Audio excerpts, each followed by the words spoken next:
are watching Omnis Protocol. I am Charles, also known as Omnis, and this game is Cabal versus Asgard.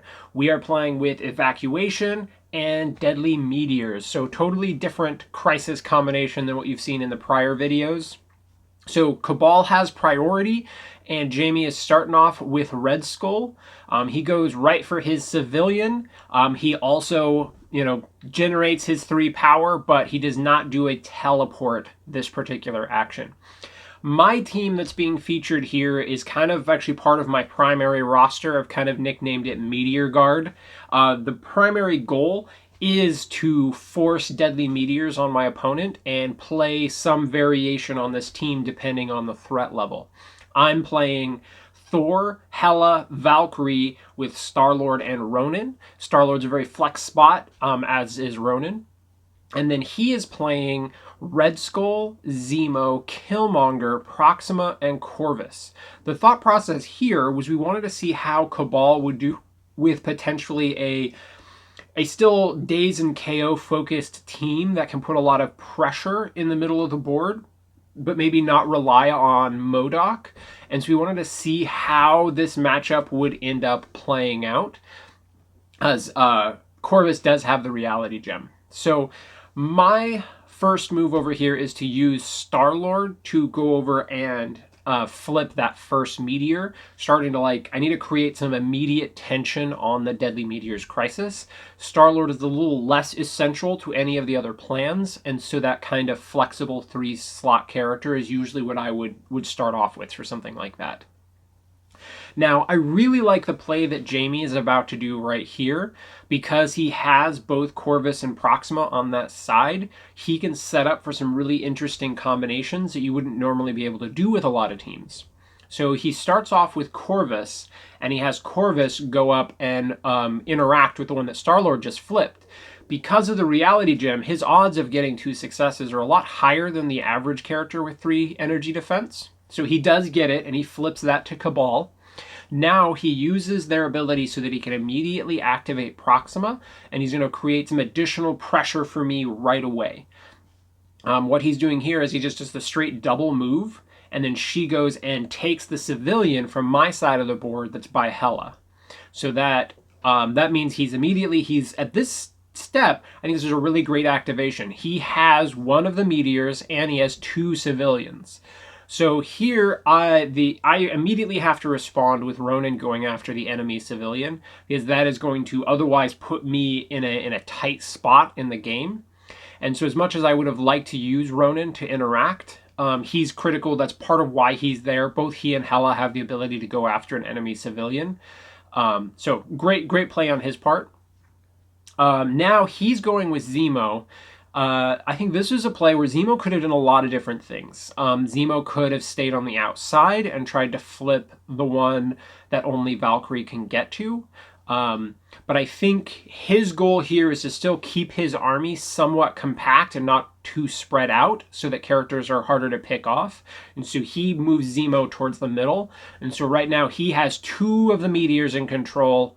And so that's a solid spot to be. And this is where if my team does not kind of perform perfectly, it can start going out of control.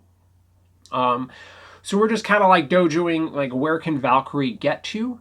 And so I'm playing around with the odds of whether or not it's worth having a character like Valkyrie throw Zemo off of that crisis first before activating someone else, or whether or not it's worth to try to flip that immediately. Now I'm thinking, okay, I don't like the play of sending Valkyrie over there to throw him. She's not going to get into range to contest, and he would still potentially have the ability to put Zemo over there, so I'm dealing with one character there at least either way. And so I'm thinking here, let's get Hela over there. That is the one spot she is definitely going to go to at this point, almost certainly. And so why not use her for energy defense? I have a reasonable chance at getting 2 successes, and let's just see how that goes. So Hela, she comes through for me. I get my 2, and so now the center one is flipped to Asgard. He has Killmonger still left to activate. I think this was the point where we were about to realize a few moments later that because of the double activation, he could have passed here. And I think there's good argument to say either way. Do you want Killmonger pressuring someone's decision making, either by having them already in the middle of the board, or do you want to wait and do it reactively? Jamie is perfectly happy here getting Killmonger up. He decides that it's more important to keep that power on Killmonger to threaten the charge play on Thor, and so he does not want to spend that one power on Killmonger just yet.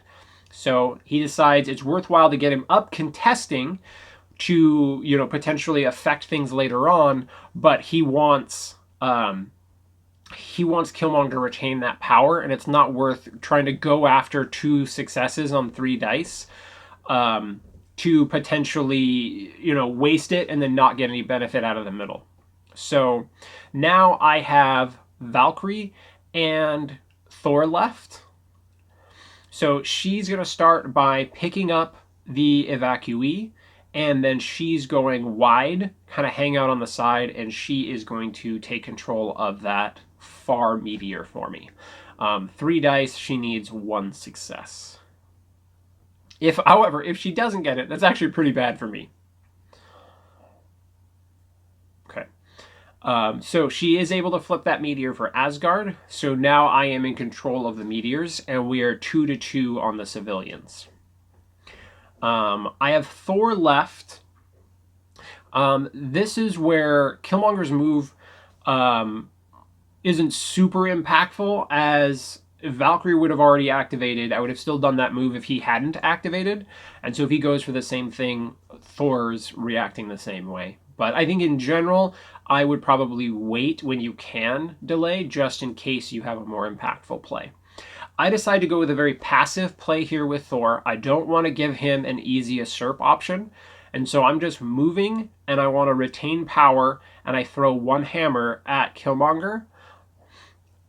I deal him 1 damage, and I get shock on him. And so this is playing into the overall strategy of the team, where I want to kind of downplay their offensive ability as much as possible and crank up my survivability. So the overall score for round 1 ends up being 2 victory points for Cabal and 5 for Asgard. And now we're going to move into the next round. I love this matchup. It's going to be really interesting to see how Cabal plays out versus Asgard. But this is also one of my favorite teams, so I'm hoping to represent it well on the show. So let's go ahead. Let's get into round 2.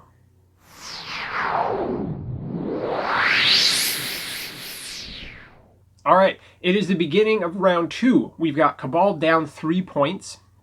He is starting off with Red Skull, trying to put some damage onto Hela. This is Cosmic Blast. He's got 1 damage. Well, he's got 1 wild on there. He would be dealing 3. I block 2. And so he does get a sap, and he gets 1 damage, and so he is also going to get the Cabal power. So not a great blast for him, but solid. So overall, nice play. He's got another attack from Red Skull to potentially throw around, or a movement.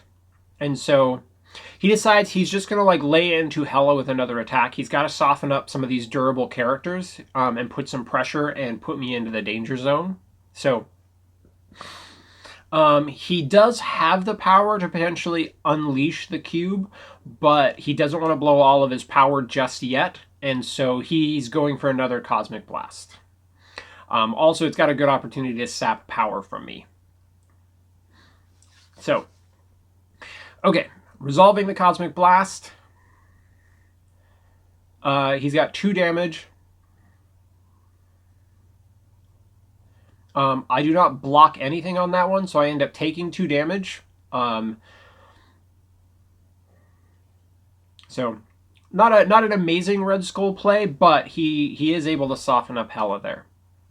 And so that does kind of put me in a spot where I potentially want to activate Hela right away. He considers teleporting someone, but decides against it. So now I've got Hela wounded, and this is where what happens with her can be very impactful. And so I think about where I could throw out attacks, but I think it's more important for me to play defensively. That's the way the team is designed. So Star-Lord and Hela combined use Disarm on Corvus, and then I just do a second movement with her.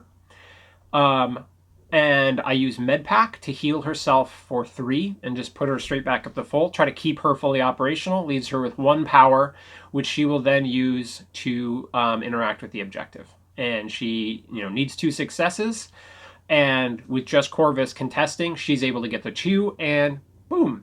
Asgard is currently in control of all 3 meteors at the moment. So I'm actually very, very happy with that play. I've got, now at this point, Killmonger is shocked, and you've got Corvus, who is disarmed. So now, on what should be a really critical turn for Cabal, he has his 2 most significant characters that are both having their damage reduced. So not a great place for Cabal at all. Facing down, seeing all of the meteors flipped, and now the damage output of that team is severely reduced. So I think this is definitely putting Jamie in a tough spot. We talk about possible things to do with Corvus, but now there is no one on the center crisis, and so that's a pretty good spot for Corvus. So he tries to interact with the one that Hela and Star-Lord are on. He would need 3 successes, so it's worth him spending the power, but he does not get that one. And then he goes after the middle one, trying to create some additional pressure with 3 characters there. Would make it very hard for me to flip. But he obviously is able to flip it, and I believe it was he did get a skull, but he's not taking damage because that one counts as a crit for him. So, all right. So now that Corvus is gone, I'm going in with Star-Lord. I'm trying to put some damage on Proxima. She ended up with 2 blocks. I only have 2 hits, but since none of the attack dice had actually come up with the hit symbol, I can Plucky Attitude the roll. So even though it's not a good chance of me doing more, I still figure I'll take the shot at something. But I go right back into 2 successes, so Proxima takes no damage. And so at this point, we're just gonna have Star-Lord put another shot into her.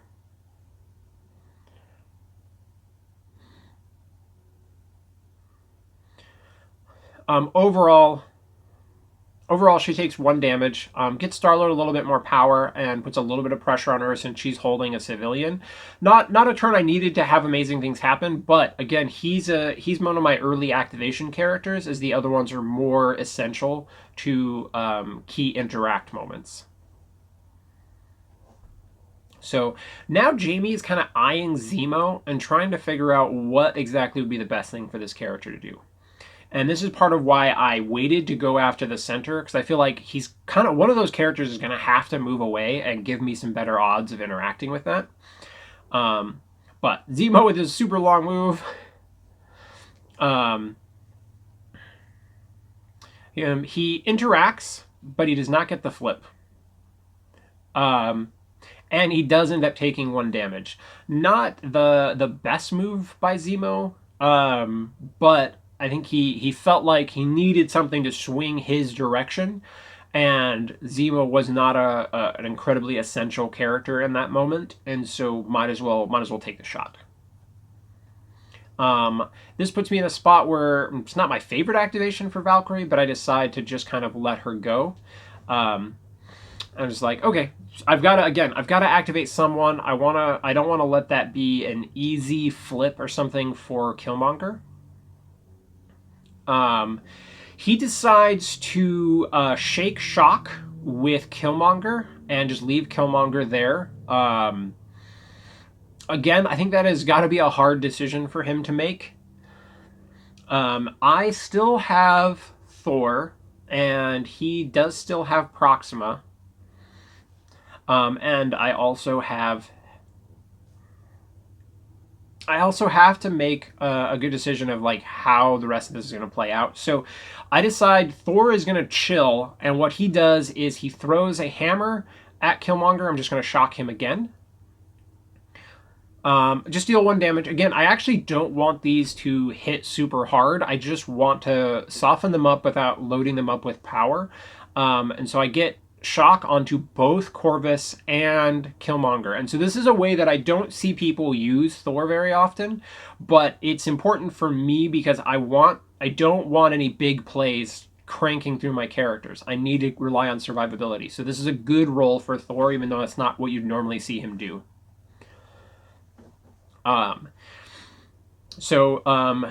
Proxima's going in on Star-Lord. She ends up hitting him for 3 damage with the spear throw, and now she launches onto the point. So this obviously, Star-Lord's getting into danger zone, but he's the least essential character, so if this is going to happen, I don't mind it happening to him. Now she goes for a strike on him. He does have a crit, so he has 3 total damage. I block 1, I'm taking 2 damage.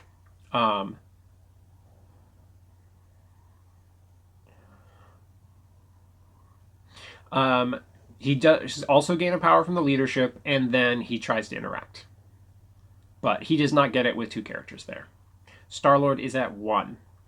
This would have probably been the right moment to heal Star-Lord for 1. But honestly, I will admit, during this game, I'm actually pretty bad at using the Asgard leadership. So I still have Ronan. He's my final character. What I'm realizing here is the placement of Killmonger is actually really fantastic at blocking the optimal landing spot for Ronan.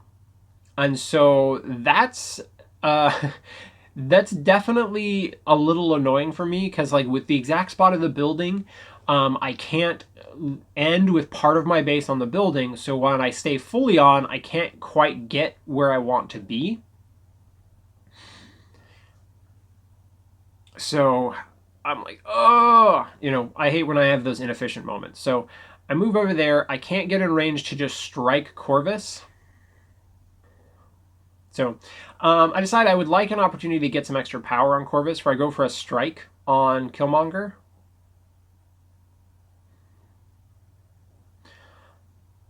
I end up putting 3 damage. I'm like, oh, can I throw Killmonger and try to finish him off? No, actually, no, I cannot. I did not get the wild. I don't think there was an angle for me to get it anyway, because of where I was at. I don't have to flip the center because I have control of the other ones, so we end up with another round where I end up scoring 5 and Cabal scores 2. So now the score is 10-4. Things are getting crazy.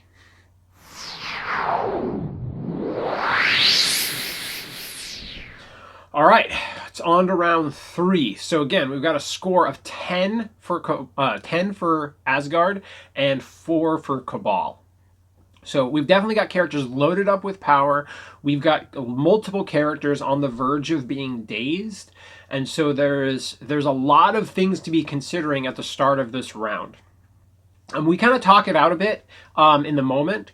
And obviously, we're all in agreement that Cabal needs to do something significant, and this turn needs to start turning things around.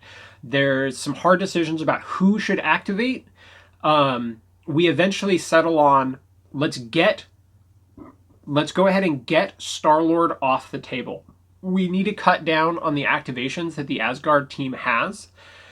And so even though Killmonger is low here, we decide first priority, get that 1 damage onto Star-Lord.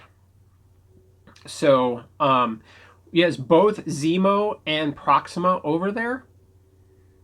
But he does not have a ton of power on Zemo. And so the idea here is want to use Proxima, lock in getting Star-Lord dazed. I do not have field dressing, so if he goes down, I'm just straight losing an activation. So he considers using Mark for Death, but we talk it out, and it was like his odds of getting 1 damage are so high. So he starts off with 2 damage. I have 1 block. I might as well Plucky Attitude, but it goes into nothing. So his first strike, he is able to take down Proxima.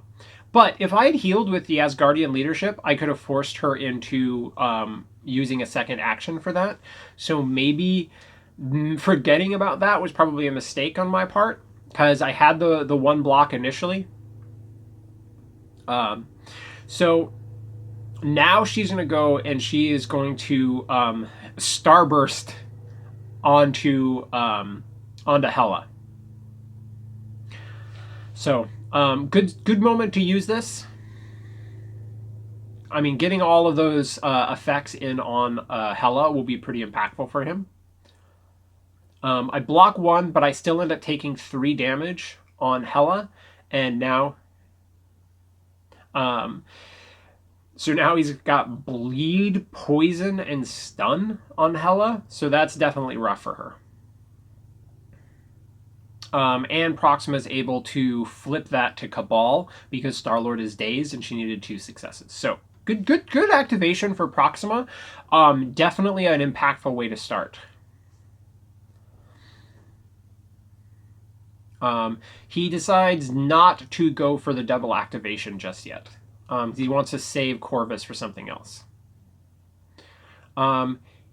Here, I have the moment because Valkyrie's been a little bit passive. I think this is a perfect moment for her to go up and try to flip the center.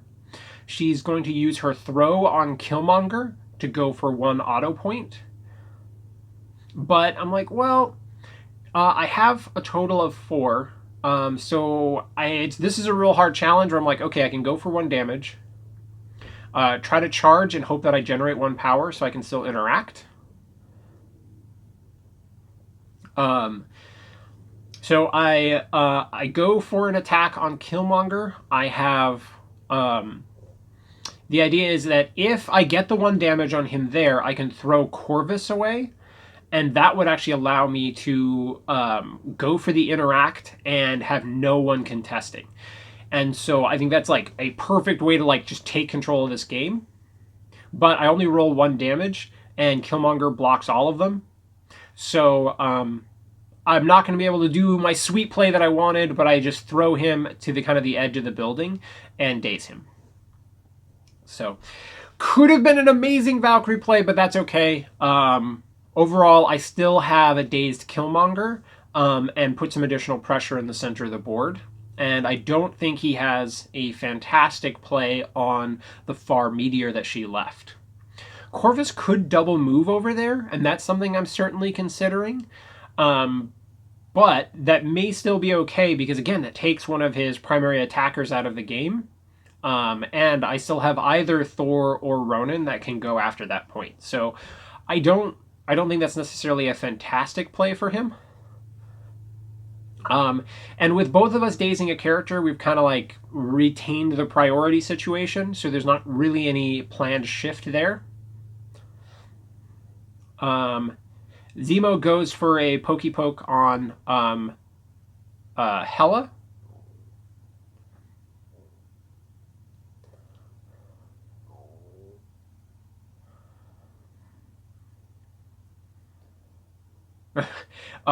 Hela ends up super tanking with a crazy block roll, so she's not taking damage from Zemo, and she was already bleeding.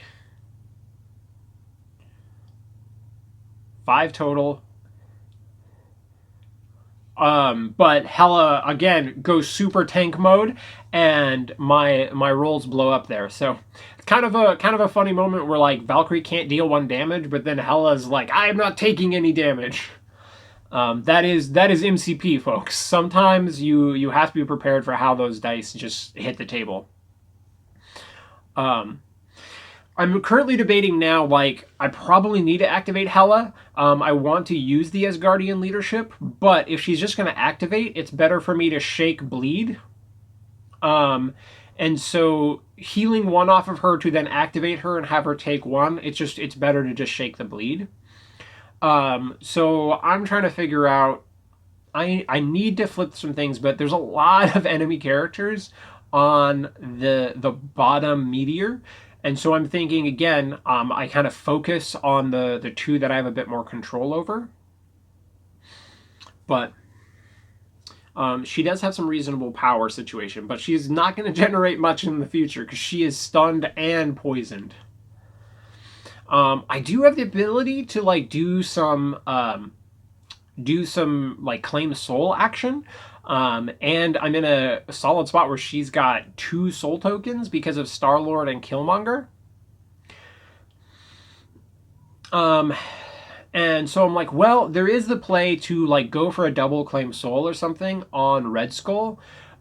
But again, I'm not playing an attack-oriented team, and so there is certainly some times where I'm like, should I attack? And honestly, the answer is probably no. Double checking the table, Corvus and Red Skull remaining. I decide to go ahead and use my power to get rid of bleed instead of heal. And I remind myself, the double move interact plays are generally optimal for this team. And so I decide to go for the double move, and I'm going to go try to interact in the center. Here we're trying to figure out exactly where it's possible for her to land, but I don't want to end up trying to move her into the truck and have it not be possible, even though that would be a slightly better spot for her. So she kind of ends up going kind of on top of the meteor. He's only got 1 defender there, so I'm going for the interact. I need 2 successes on 4 dice.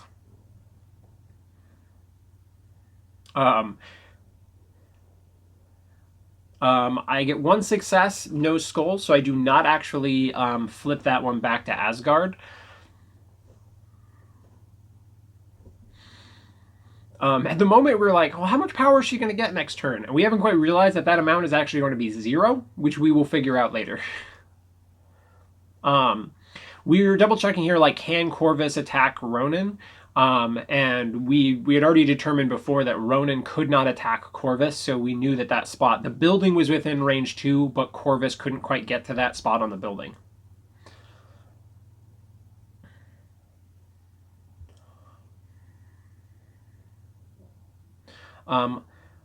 Block 3, taking 3 on Valkyrie. He decides that Corvus wants to go after Valkyrie because she's holding a civilian. Now we've got another strike on Valkyrie. He has 1 crit, but 2 damage ends up being 0. He ends up taking 1. So he's no longer looking like he has a possibility of stealing that token from Valkyrie. And he can't interact because it's still Cabal at that moment. He now has just Red Skull left. I have Ronan and Thor. Again, kind of my 2 late activation characters.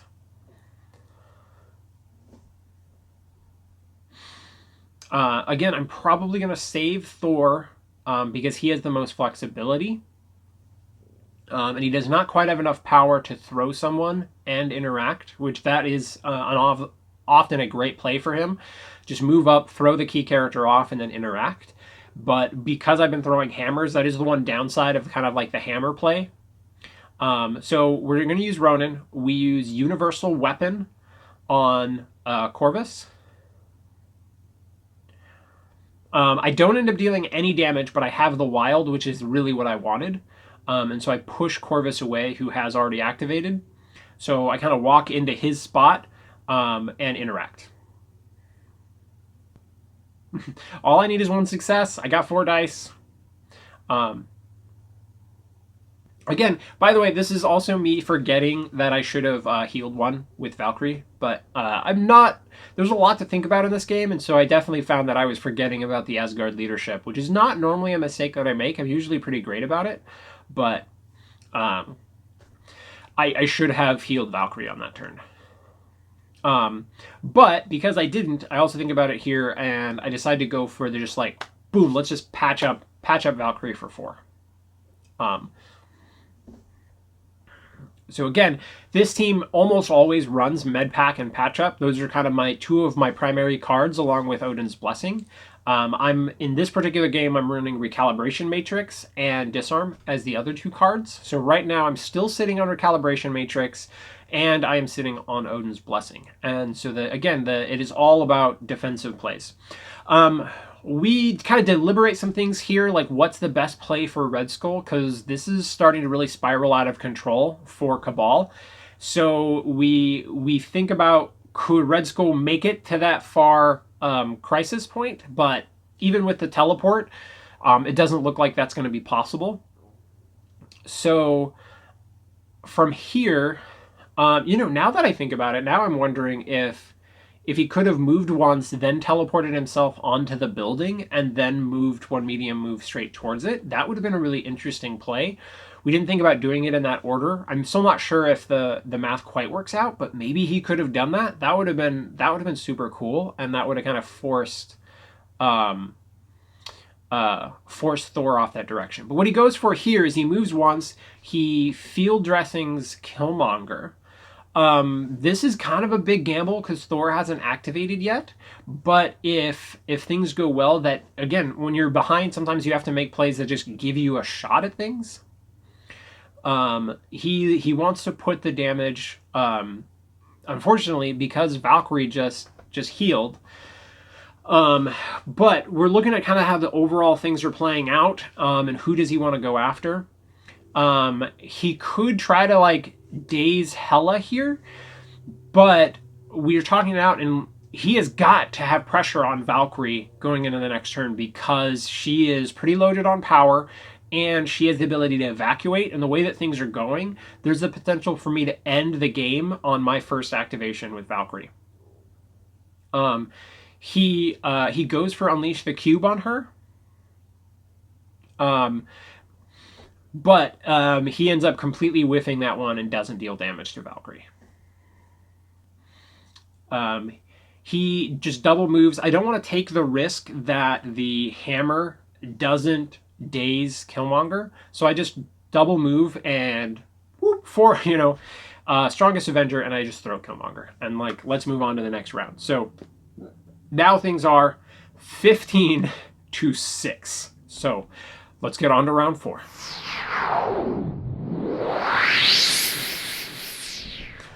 All right, round 4. Things are looking tight for Cabal for sure. Now I will say we were choosing the situation to kind of see what Cabal could do into the Meteor Guard team doing what it wants to do. It'll be really interesting to do some later discussion on team composition for this. So we're realizing right now, because Asgard is at 15, this means that if Valkyrie gets to activate and she has the power, she can just evacuate the civilian and the game is over. So the first priority is to stop Valkyrie from doing that. Hela actually ends up generating 0 power because she is poisoned and stunned. So the Asgardian leadership knocks her down to 1, but then she loses a power because of poison. So definitely not a good situation for her. She is unlikely to generate the power to be able to evac. So it's definitely all about nuking Valkyrie. So he does have the potential with Proxima and Corvus to kind of go all in on her and to make sure that he get it. There is some play here that obviously, because Cabal is going to need to do more than just daze Valkyrie to turn around this game. In the moment, we're talking it through, and to move on to the next step is kind of the priority here, and then figure it out from there. We think about it, and because you have the ability for Proxima to Starburst, which can set up, so even if I don't daze her, if things go well with stun and poison, it would set up for a spot where even if you don't daze her, that she's not going to be able to pull off the evac. And so we think that's the interesting play. She moves forward, Starburst onto Valkyrie. I do have Recal and Odin's Blessing. He's got 3 damage. I have 1 block. Zemo gives him a reroll, so I'm taking 3. Obviously, I could Odin's Blessing here, but because this is the last attack where I get to generate power from the damage, I end up deciding I will take the damage from this one because I'm now going to be stunned, so I'm not going to gain much power in the future. So I decide, let me take the 3. I'm bound to get hit hard by something. I still have 3 stamina left, but now I'm stunned, so any of the other hits won't do much. And so if I Odin's Blessing, it's going to kind of even things out anyway. Whereas if I have to take a big hit down the road, I wouldn't get 3 or 4 power from it. So,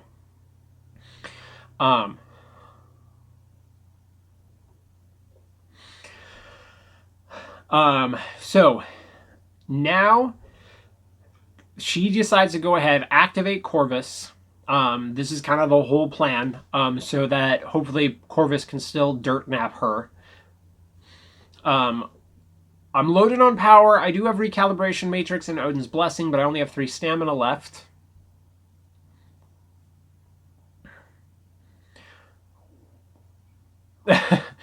Look down at it. He's got 3 skulls overall. 2 crits overall. He's got overall 7 damage. He's getting the flurry as well. So I am going to go ahead and Odin's Blessing this one. So I only take 1 damage. That's leaving her with 2 stamina left. I get the 1 power from it because I'm stunned, but I only take 1 damage. Oh, big hit, but that's what Odin Blessing does. So, okay. So now he's going into his flurry. He has 2 crits, 3 damage. I'm blocking 1, which would take 2, which would drop me. But with all of his rerolls, I'm thinking about Recalibration Matrix and how that would interact. And so I would have to roll into at least 2 blocks and end up with him having less attacks. And so I realized Recal's probably not going to do much. So he does end up getting the daze on Valkyrie, which allows him to also pick up the civilian. But at this point, we start looking at the overall math of what can happen from here. He does have that civilian, but it does also mean that 2 of his characters that have civilians have already activated. He has power on Corvus, so he goes for an interact. He doesn't get the 3 successes that he would need to flip it. So 2 of his characters have activated. He has Killmonger, he has Red Skull, and he has Zemo. But we realize here that I only need 1 point to win.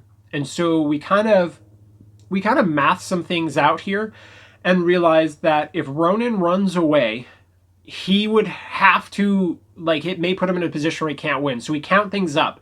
And so even with the 2 evacuees that he's going to hold on to for control points, that would put him to 8. If he gets Usurp, that puts him to 10. If he controls the meteors, that puts him to 13. And then if Red Skull evacs, that puts him to 15. So he does not have enough to even possibly win at this point. There is no play. We were kind of like checking things out, like, can Killmonger get to Ronan?